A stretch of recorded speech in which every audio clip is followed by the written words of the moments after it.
Olá, tudo bem com vocês? Eu espero que sim. Olha, chegamos finalmente à aula 7. Resiliência, persistência, continuar. Você sabe o significado dessas três palavras? Não sabe? Pois então, essa aula eu vou dividir em 4 vídeos para que vocês possam entender cada uma dessas palavras, o porquê que elas levam o tema da nossa aula.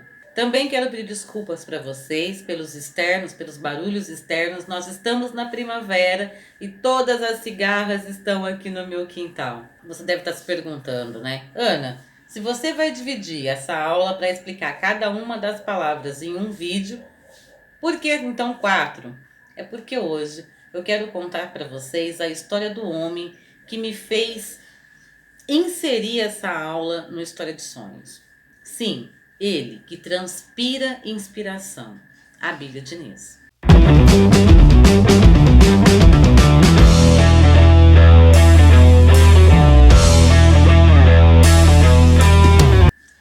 Mas antes, deixa eu dar os recados que o pessoal aqui, que os agentes estão pedindo para que eu fale para vocês.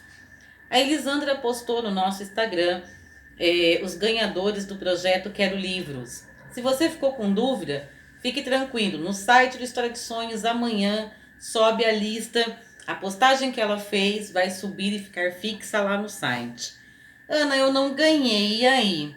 Bom, se você não ganhou, fique tranquilo, porque quando você se inscreveu, te dava o direito de participar dos 4 sorteios. Então não tem enrosco com a gente, tá? Ainda terão mais 3. Ana, eu não ganhei e nem participei. Lógico que você não ia ganhar, né, criança? Presta atenção.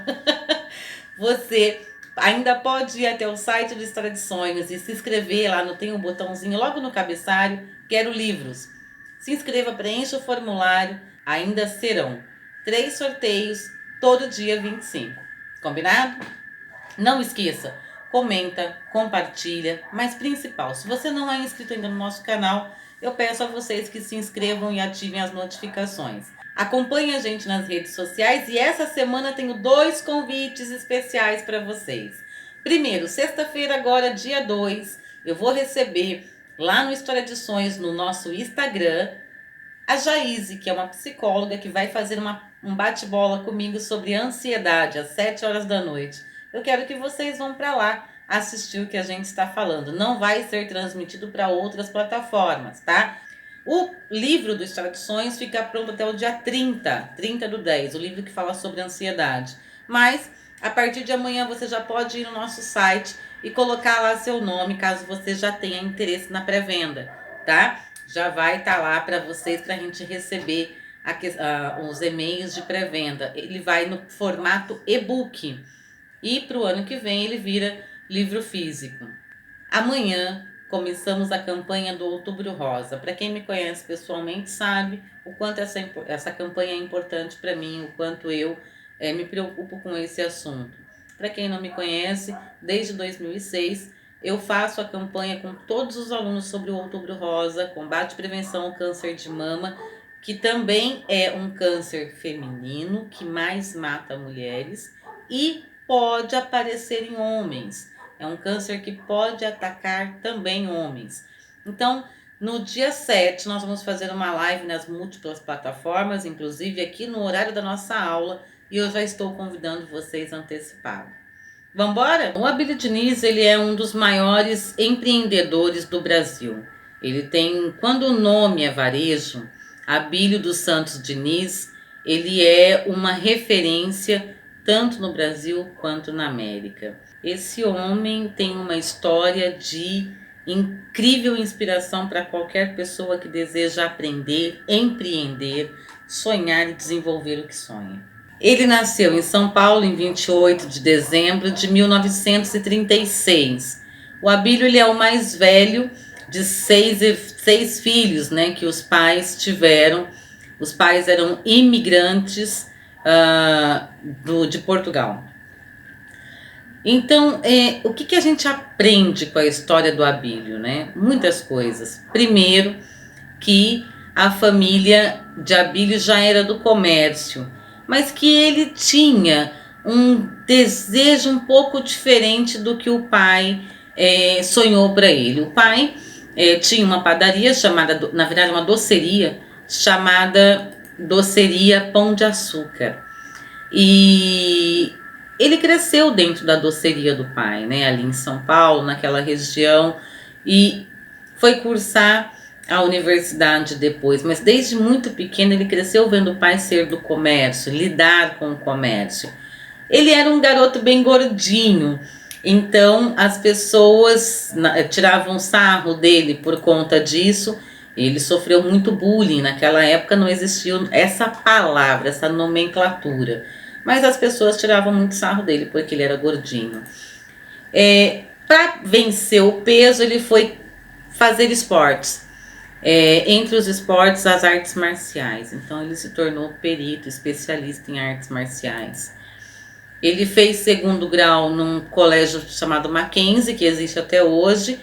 E aí, pela Escola de Administração de Empresas, a Fundação Getúlio Vargas, ele vai concluir a universidade. Mas olha o interessante nisso, né? Desde criança, depois jovem, depois pré-adulto, né? Adulto, na idade de conclusão de universidade, uma das características do Abílio é a competitividade. Ele não compete com as pessoas, ele compete com ele mesmo, para que ele tenha sempre melhores resultados. O bullying tornou ele muito bom em artes marciais. As artes marciais trouxe para ele uma disciplina, o esporte fez isso com ele. A universidade fez dele um ótimo profissional. Mas vamos lá, né? Quando ele está concluindo a universidade, ele tem chance de ir para os Estados Unidos e fazer a sua pós-graduação lá, numa universidade americana. Só que o pai dele faz uma proposta praticamente irrecusável. O pai diz para ele: olha, eu quero que você fique e eu quero que você abra um supermercado. Isso era uma grande novidade, né? Aqui no Brasil. Nós não tínhamos grandes supermercados aqui. E o que chamou a atenção do Abílio, né? Em abril de 1959, ele e o pai dele acabou inaugurando o primeiro supermercado Pão de Açúcar. E aquilo para o Abílio foi importante, foi um grande desafio. Essa unidade era lá na Avenida Brigadeiro, em São Paulo, praticamente centro ali, e com a expansão dessa loja, né, a loja foi crescendo, ele foi observar o mercado exterior e o mercado internacional. Então ele foi para a Europa, ele foi para os Estados Unidos, observar o que era moderno nessa área de supermercado, sempre inquieto, buscando inovações para aquilo que ele fazia. Já bem sucedido. Então assim, o supermercado Pão de Açúcar já era uma referência, já tinha seu fluxo de caixa resolvido, a família se mantinha com aquele comércio. Mas não era só isso que ele queria tecnologia, tendências novas, buscar informações que trouxesse, pudesse agregar e somar. E foi o que ele fez. Então ele vai buscar essa informação nesse setor de varejo da Europa e também dos Estados Unidos. Nessa busca ele aprende o máximo de coisas que ele podia. Ele observava em loco, né? Então assim, ele viu lá fora o Carrefour na Europa, o Walmart, e ele começou então a criar essa estrutura. Já por volta do ano de 65, o Abílio vai estudar marketing lá em Ohio. E também fez um curso de economia, se especializando em economia. Por quê? Porque na cabeça dele, ele precisava de conhecimento e vivência como empreendedor para poder fazer o que ele já tinha visto que era possível, que era transformar o Grupo Pão de Açúcar de supermercado em hipermercado. Então, puxa vida, ele teve uma visão inimaginável, né?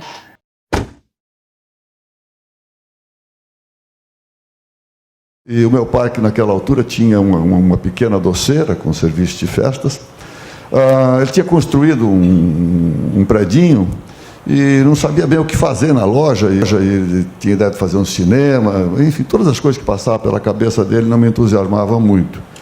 Aí um dia ele disse: eu estou pensando em fazer um supermercado. E eu disse: o que será isso?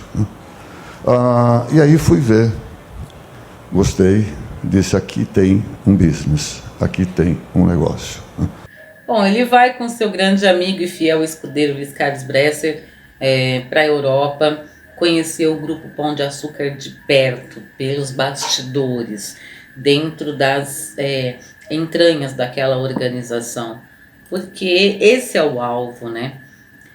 E ele é muito bem recebido.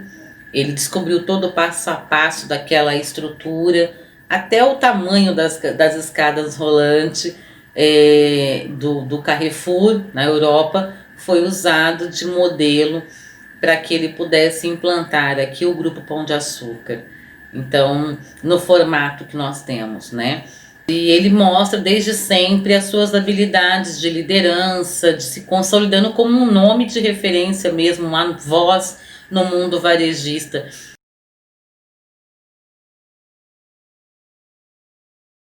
Então, na rede Jumbo, você vai ter um hipermercado, que não tem só as coisas de mercado, arroz, feijão, utensílios domésticos, não. É o multi, né? Todos os produtos num único lugar, desde alimentação a vestuário. Esse chocou, né? Ele conseguiu chocar a gente, porque ele trouxe pra gente uma coisa que a gente só via lá fora. Ele começa a ter diversas bandeiras de supermercados, fazendo junção com o Grupo Pão de Açúcar. Eu vou voltar lá no Abílio, que sofria bullying. E aí eu não vou para frente da história sem voltar lá. Esse homem não admitiu que ninguém tirasse dele o que é dele. E ele também não pegou nada de ninguém. Ele só foi atrás do que realmente ele queria. Ele foi o primeiro a ter loja em junção com shoppings, né? A rede Iguatemi vem adquirir nas suas vizinhanças a unidade de um hipermercado com a marca do Abílio Diniz. Poxa vida!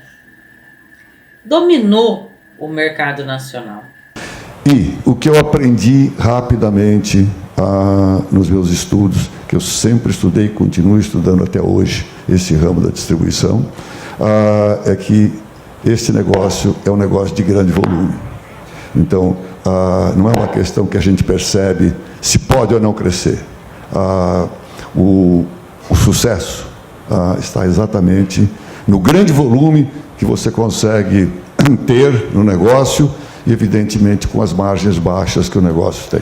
Em 1979, mais ou menos, ele teve vários desentendimentos com a família, ele se afastou um pouquinho dos negócios, porque ele ainda tinha o pai vivo, e ele sempre respeitou que a palavra final fosse do pai.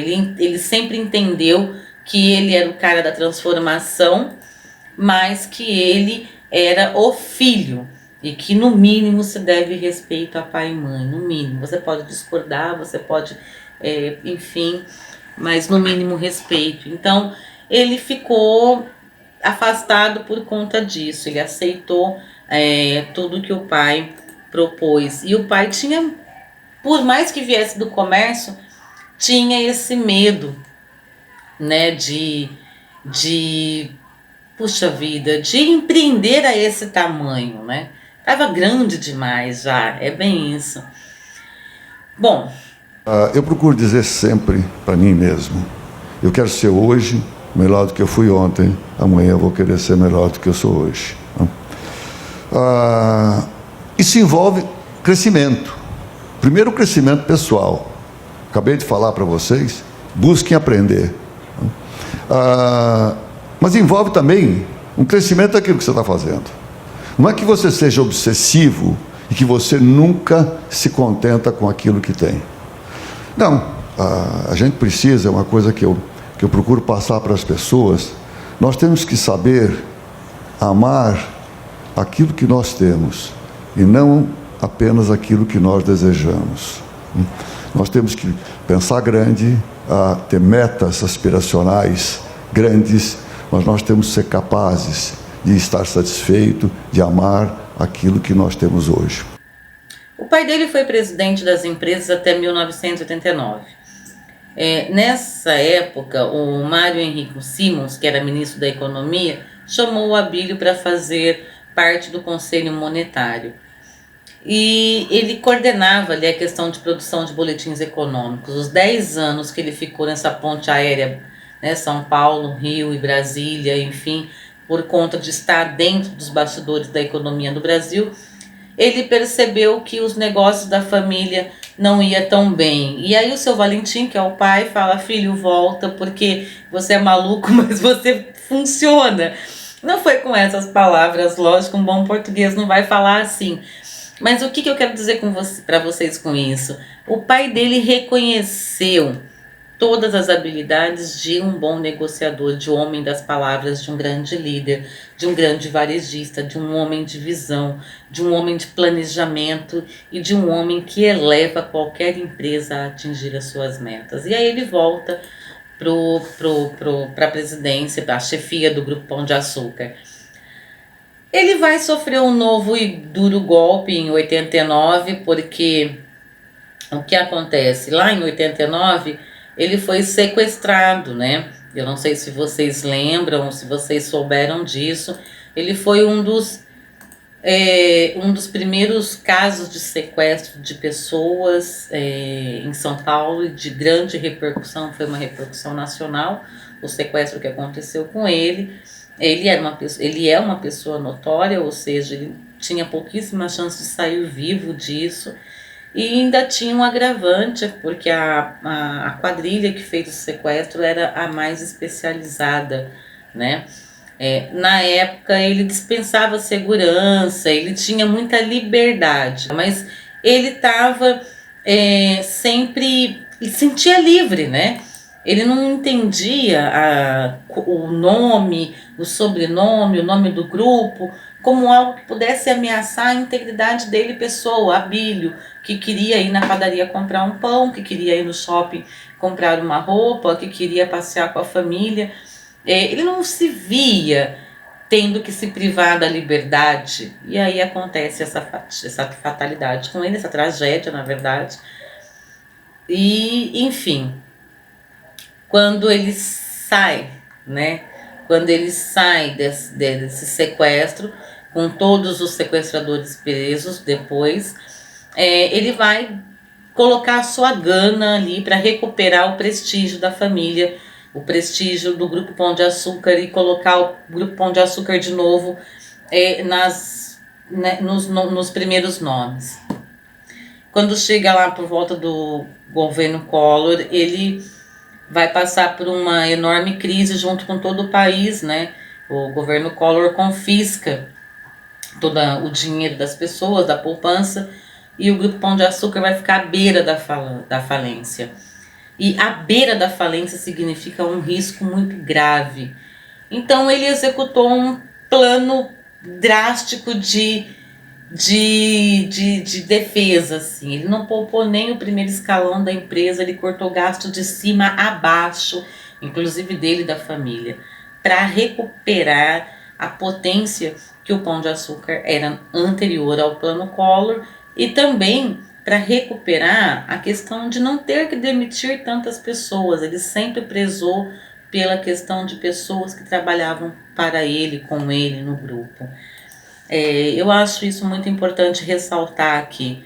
Então, assim, ele já tinha se habituado a pagar bem, tratar as pessoas bem, os funcionários bem, qualificar os funcionários, e nesse período ele resolveu pagar o justo.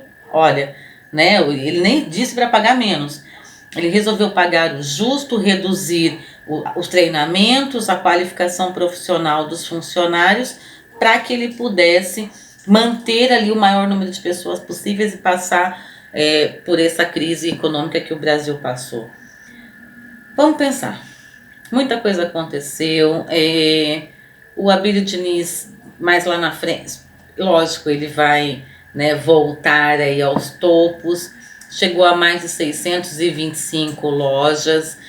Ele diminuiu um pouco a quantidade de lojas depois para que ele pudesse contornar a crise e atravessar esse período de instabilidade que o país teve. A economia nacional ela era muito instável e realizou aí um novo período de expansão, né? Vamos pensar lá em 92, ele voltou a ter conflitos familiares, né? Já não tinha mais os pais e os irmãos favoráveis, o Pão de Açúcar já estava no auge de novo e dinheiro traz discórdia. E ele resolveu criar então as sociedades, né? E ele ficou com o controle majoritário do grupo, o que os pais passou a ter uma participação minoritária e os irmãos também. Por quê? Porque todos entendiam que ele era o homem da visão, ele era a alma por trás do grupo Pão de Açúcar. Alguns dos irmãos acabaram até vendendo as partes que cabiam a eles ao próprio Abílio. A gente está vendo uma história de que ele teve vários enfrentamentos, tanto na vida dele quanto na vida dele com a família. Discórdia, dinheiro gera algumas conturbações em famílias, não importa se são de grande ou pequeno porte. Mas esse homem, com a capacidade de se reinventar todo dia, vai mostrando pra gente na sua história que tudo é possível quando você tem confiança naquilo que está fazendo. Então, e aí em 2002 ele resolveu deixar a presidência do Grupo Pão de Açúcar e passou a ser presidente do Conselho Administrativo. Nada disso diminui a capacidade dele de continuar empreendendo. Ainda é professor, ainda vai à universidade dar aula, ainda inspira jovens, ainda gosta de ver jovens transformadores. Ele conta uma história que ele faz análise há mais de 30 anos para se conhecer. E que o Abílio que ele era na juventude, um pouco petulante, talvez um pouco arrogante, transformou ele no homem incrível que ele é hoje. E realmente é. Mas então essa ideia de crescer, crescer, crescer, é uma ideia que me acompanha até hoje. É uma ideia que, se eu continuo nessa altura da vida, acreditando que eu vou poder ser melhor amanhã do que eu sou hoje, e hoje que eu fui ser melhor do que eu fui ontem, isso envolve sempre crescimento em todas as coisas que a gente faz. É claro que em alguns pontos você encontra sempre algumas dificuldades, né? Eu sempre fui um esportista, minha vida inteira, tenho alguns títulos brasileiros, mas hoje é difícil crescer no esporte, quer dizer, já não entram mais tacinhas, nem medalhas, nem nada, quer dizer, mas qual é hoje o objetivo que eu busco no esporte? Longevidade com qualidade de vida. Longevidade que nos dá a medicina, tudo aquilo, os avanços da ciência, com aquilo que nós podemos fazer para ajudar a nós mesmos a enfrentar, não a velhice, porque velhice é uma coisa que a gente tem dificuldade de conviver com ela, mas dizer, enfrentar todos os tempos da nossa vida com alegria, com satisfação, com contentamento, sempre acreditando que o melhor está pela frente, não que o melhor já passou, sempre acreditando, olha, o melhor vem vindo. Mas como? Você tem tanta idade, não sei o quê, quando eu estava com o melhor está pela frente, os teus tempos de jovem, não sei o quê, o melhor está pela frente. A sabedoria que a gente adquire ao longo da vida, os anos e anos e anos na estrada, na chuva, no sol, o que você vai acumulando de experiência, se isso estiver aliado a uma cabeça boa, a uma cabeça saudável, um corpo são, que não te leva a nenhuma limitação, o melhor está sempre por vir. Você vai tirando fruto da sua experiência e vai fazendo as coisas sempre melhores. Hoje a gente pega a história do Abílio e resume da seguinte forma. O Grupo Pão de Açúcar, ele tem coparticipação tanto no Extra, quanto no Açaí Atacados, quanto no Ponto Frio, nas Casas Bahias, no Grupo Partiu, no Grupo Barateiro, no Grupo Canviva. Esse homem é Nidas, aonde ele toca o negócio, multiplica. Lógico que depois algumas lojas voltam para suas famílias, porque o intuito dele não é desmanchar negócios de família. Por exemplo, as Casas Bahias vão voltar para Michael Clark, que é o filho do Samuel Clark, que é o fundador das Casas Bahia. Mas ele fortalece o grupo que eles vivenciam. E então aí ele é o responsável pela operação do grupo Carrefour no Brasil e com 10% do Carrefour Brasil, e ele assumiu um assento no conselho de administração, aquela loja que era europeia, de origem europeia, que vem para o Brasil firmemente pelas mãos do Abílio, e ele vai ser o cara que vai sentar naquele conselho ali. Mais de 10 bilhões de reais. Eu não estou falando de pouco dinheiro. Em junho de 2015, a empresa dele vai aumentar um pouquinho de 10% para 12%. Ele mostra que não importa o que você se propõe a fazer, desde que você realmente tenha afinco naquilo, é possível. É possível. Ele tirou o grupo Pão de Açúcar por 3 vezes de grandes problemas financeiros e recuperou tudo novamente. Ele provou para a família que o sonho dele não era de grandeza, mas era um sonho de desenvolvimento. Ele provou para os amigos que ele é amigo de verdade. Os amigos dele são desde a época da universidade. Ele provou para o Brasil que o Brasil pode ser mais do que realmente se apresenta, porque ele levou o nome do Brasil em vários lugares. Ele é um homem casado, 4 filhos do primeiro casamento e 2 filhos do segundo casamento, que é o atual. Eu posso falar que ele é um homem que... Ele é autor de 2 livros. Caminhos e Escolha é o livro dele que eu mais gosto, porque nesse livro ele conta esses momentos que eu citei aqui muito pinceladamente, e que ele ali faz uma imersão na história, contando exatamente os bastidores da economia, do mundo dos negócios. Para quem gosta de administração, é um livro que não deve ser deixado de ler. O segundo livro dele, não menos importante, não menos gostoso também de ler, que é o Novos Caminhos, Novas Escolhas, que ele conta as principais intenções da vida pessoal e da vida profissional. É apaixonante ler a história dele, porque as pessoas escrevem sobre ele. Determinado, ambicioso, polêmico, mas um homem de gana da vida, gana de vencer. E um garoto que o bullying não venceu. Um garoto que o bullying não venceu. Então, 10 dicas de sucesso é o finalzinho desse vídeo para você. Eu costumo falar, né, e dizer, falo nas minhas palestras, que eu não tenho nada de extraordinário. Nada extraordinário. Né? Eu nasci de uma família humilde, tive muitas dificuldades no começo da minha vida. Eu acho que eu tinha muita coisa para não dar certo e dei certo. Né? A única coisa que eu tenho de muito forte é realmente a fé que eu tenho em Deus. Né? Isso é a coisa mais importante.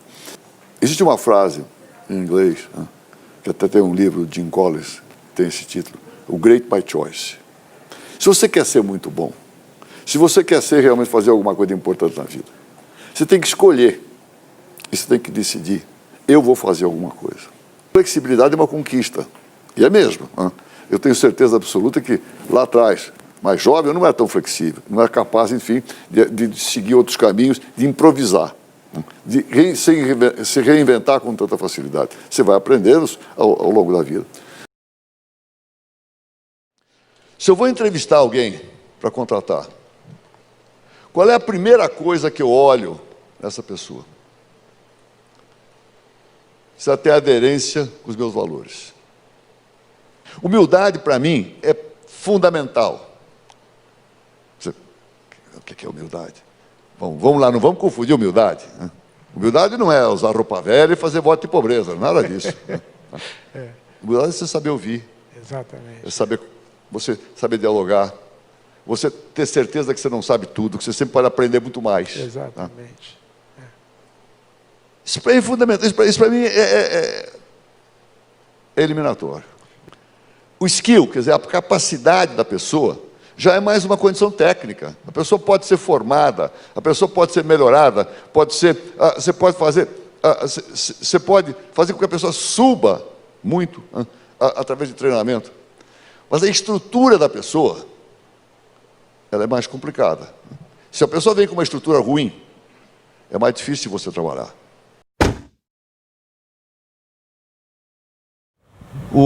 Fundamentalmente, o que eu aprendi com meu pai foi uma postura correta na vida.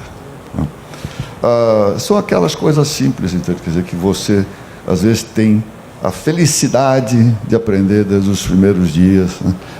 Aprender, quer dizer, qual é o caminho do bem, qual é a diferença entre o bem e o mal, a você buscar mais o amor, quer dizer, e não cultivar o ódio, você não cultivar rancor, enfim.